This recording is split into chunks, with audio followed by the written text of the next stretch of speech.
These are some sound bites from a judicial meeting held back in October 1995. I'd been disfellowshipped for almost 7 years at the time. First time I could actually get a meeting with them. I tried over and over, called them almost once a month. But it's quite interesting to listen to now. I haven't listened to it for over 20 years, and I thought maybe I would share this. Here, 7 years have gone by. 7 Wonderful. stinking years have gone by. Lance, the problem isn't here. This isn't the problem, brother. The problem is been the attitude over that 7 years. If we could have got this all corrected back 7 years ago, in a year's time, Lance, you could have been reinstated. I did the best I could do. Huh? Did the best I could do under the circumstances. Yeah, I know, under the circumstances. Okay. But now, I'm saying right now, you've got three. And right now, I'm doing the best I men, can right that's now. Right, you've got 3 men right here, Lance, that are willing to meet you halfway. I want you to understand that. We are, just like an issue of the prodigal son, we are willing to meet you halfway on this thing. I've heard that a lot. Yeah, I know you have. I'm not sure how you interpret halfway. I received one phone call, and I've made probably 200. I don't know if that's halfway. I have never dealt with a disfellowship person as much as I have you. Not even close. Have I ever, I'm probably the longest one. No, you I've are. probably been the hardest one to try to get back. But I mean, Do you know anybody who's tried any harder than I have? I mean, like I was saying, I am really tired. What I'm saying is, I'm about ready to walk out of here and never come back. That's how close I am. Then, But what's that telling us, man? About What is it telling you? What is it telling us? About Enough is not enough. I know, but... Go write a letter. Another 3 years. You told me 2 months ago. If I went 2 months, then maybe it would be something. It's been 4 months. never put a time. And I agree with you, 7 years is a long time. And I don't say... It's almost all my 40s. Hey, let's get it over with.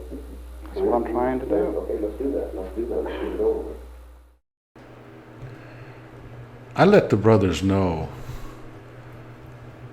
before they disfellowshipped me that I was having a real tough time with some experiences that I had from Vietnam. And I remember one elder say, well, you shouldn't have been there in the first place. And another one says, you have a lot to be forgiven for. Quite interesting. No matter what you were going through at that time, if here's kind of the crux of it, no matter what you were going through at that time, and I know it was hard.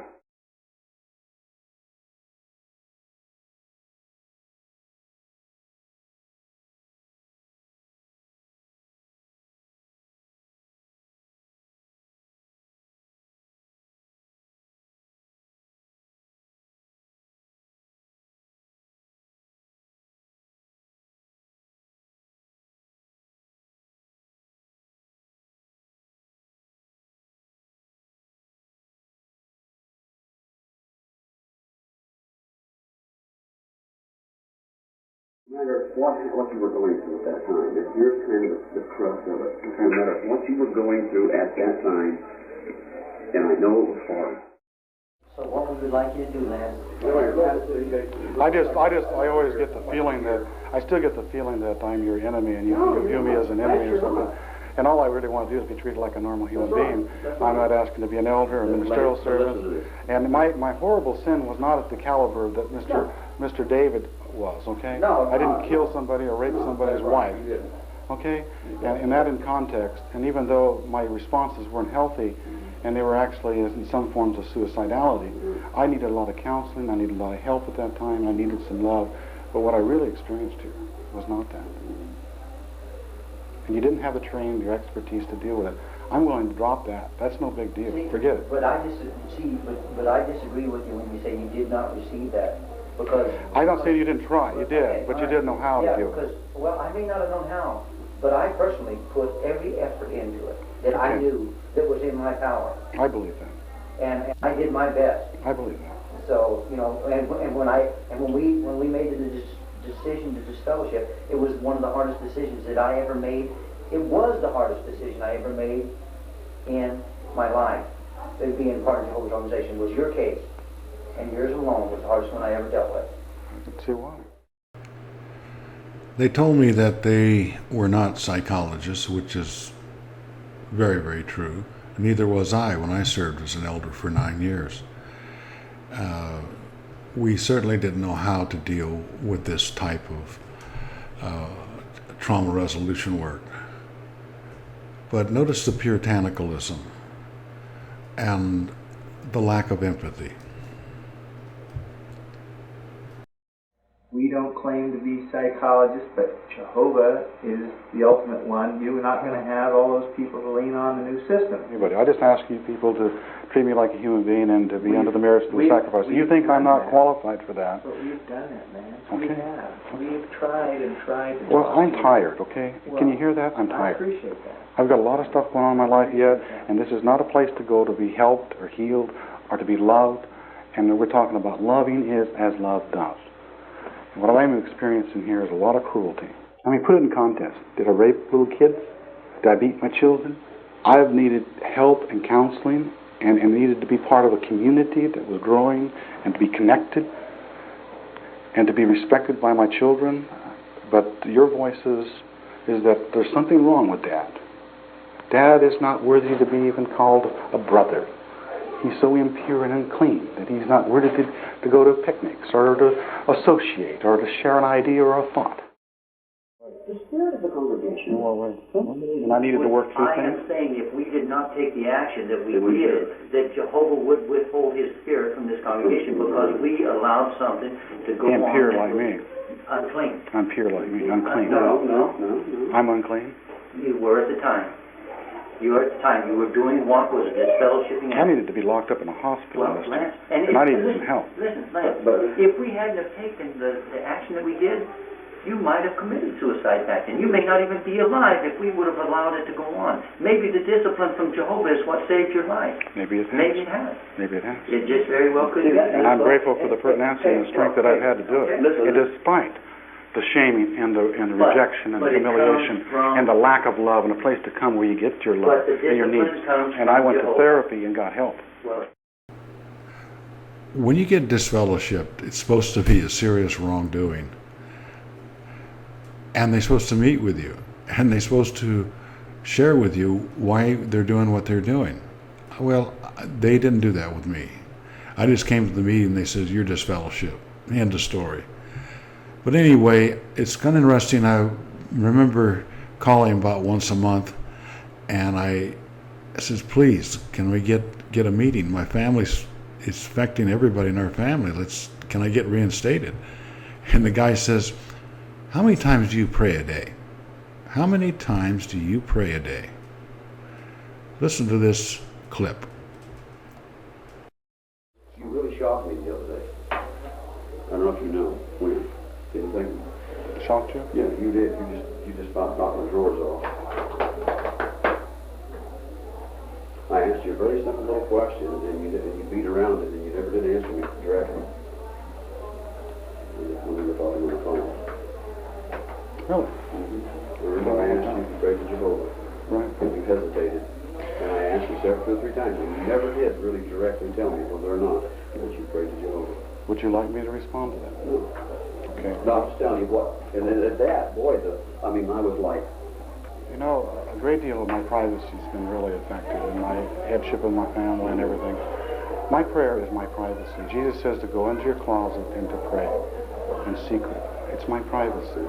So that's why I hesitate. That's my privacy. That's my intimacy with God. Lance, that tells us what you're doing with your relationship. We can't see that relationship. We can't. It's my relationship. I'm sorry. I know, but we can't see that. Okay. Well, and I can't look in treat me here. like a human. Hey, I can't look in here and That was say. one of my responses. Here. I can't look in there and see that in there. I can't read it. Jehovah does that, not me. Well, then that's why it's private. We just, Between me and God. But we have to be able to read that by what Lance says, what Lance does, Lance's demeanor. If I reframed that and said I prayed every minute, would that have made you happier? Well, it would have been a whole lot better than. Do you understand what I was talking about, my privacy? I do. Okay. It did shock me, Lance. It did. Because you could come to the meeting or something. I asked that question and you didn't answer. And I answered again. You still kind of hissed around it. Because it's my privacy. It's my privacy. What? That's difficult for me to do. I didn't have to have a letter from the disfellowship. In fact, I didn't even meet with him on disfellowship. But, Because you didn't come. no, I was out there, and I told you that my life was falling apart. I stood right out there and said, my life is falling apart. I can't meet with you. That's right. Did you hear what I said? Yeah. My life was falling apart, and I can't meet with you now. You did anyway. I came back the very next night, memorial. I'm disfellowship. That was devastating to me. A time when I needed loving people and I needed help. The bottom line is, I lost my family. I was shamed in front of my children when they were, my youngest boy was 4 years old. Now he's 32. I'm almost 71 years old. This happened when I was 41 years old. I became a Jehovah Witness because I came out of Vietnam and I needed something desperate. And it worked for quite a while. And what was repressed and what was compartmentalized was seeping out. And I needed some professional help. And I went and got it.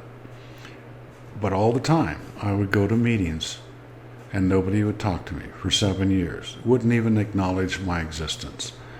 So that's why I'm making this video. Right. When you come back in, when you're reinstated, we have to love you as our brother. And You have to love me then? Listen, let me finish. Okay. Okay? When we make that announcement, you will be our brother. But I'm not now. Listen, see, let me finish. Okay. Okay? When we make that announcement, you will be our brother. And those brothers and sisters out there are going to say that those brothers knew what they were doing and they reinstated the 19 congregation. So they're going to come up. When this took place, the disfellowshipping back in 1989, I was totally devastated. There was no internet. I just started reading books. I went to private therapy. I went to professional help with the VA, and I got the help I needed. And I still went to work every day and took care of my family the best I could. But to be shamed and to be shunned is a horrible experience. But these men were extraordinarily cruel. I was an elder for 9 years, and there's no way I would let somebody go through that. Shame on them.